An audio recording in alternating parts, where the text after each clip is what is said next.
এই আমাদের সামনের নির্বাচনে সেই পুরনো সেগুলো আবার নতুন করে হস্তক্ষেপ করছে আমরা জানতে পেরেছি। আমাদের কাছে বেশ কিছু মাধ্যম সংবাদ আছে, আমরা শুনতে পাচ্ছি এই সামনের নির্বাচনে রেখেও আবারও ভুটিবাজি করা হচ্ছে। কিন্তু আমরা স্পষ্ট বলতে চাই, এবারে নির্বাচন কোন সাধারণ নির্বাচন নয়। এবারে নির্বাচন আনার জন্য ১.৫ বছর আগে আমাদের ২,০০০ ভাই বোন জীবন দিয়েছে।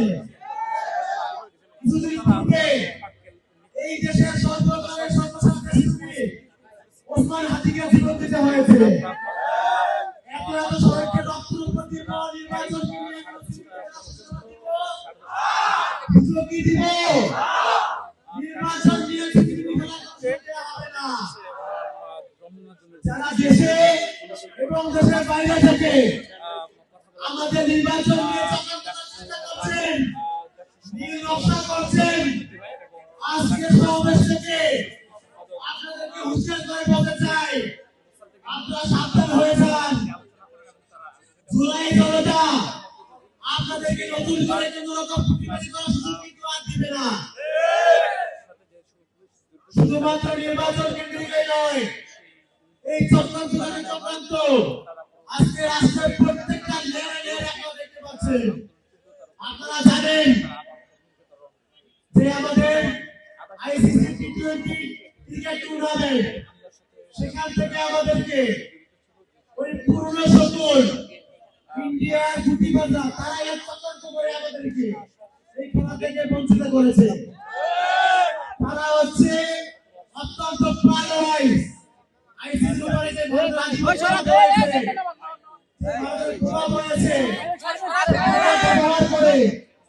তারা হচ্ছে আমাদের দেশের খেলোয়াড়দেরকে নিরাপত্তা সংকট তৈরি করে, কৃত্রিমভাবে নিরাপত্তা সংকট তৈরি করে ক্রিকেট টুর্নামেন্ট থেকে বাংলাদেশকে বাদ দিয়েছে।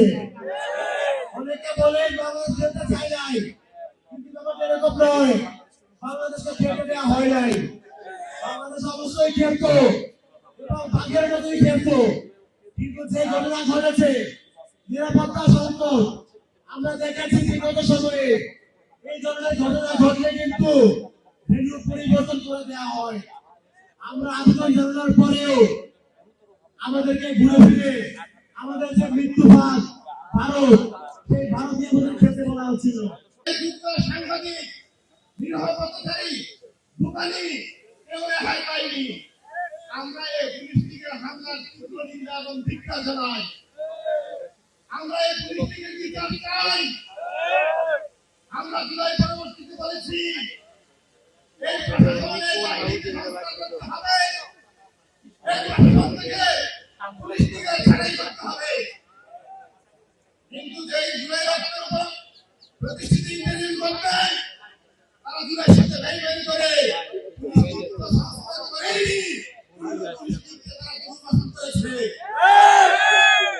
আমরা ধিক্কার জানাই। আমরা বলতে চাই, বাংলাদেশের বিভিন্ন বিষয়ে আপনারা কথা বলেন, নির্বাচন মানবাধিকার নিয়ে কথা বলেন, অথচ পৃথিবীর সবচেয়ে বেশি মানবাধিকার লঙ্ঘনকারীরা হচ্ছেন আপনারা ভারত। আপনারা ভারতের মুসলিমদেরকে নিপীড়ন করেন, মণিপুর মিজোরামে আপনারা ইহুদি খ্রিস্টানদেরকে নিপীড়ন করেন।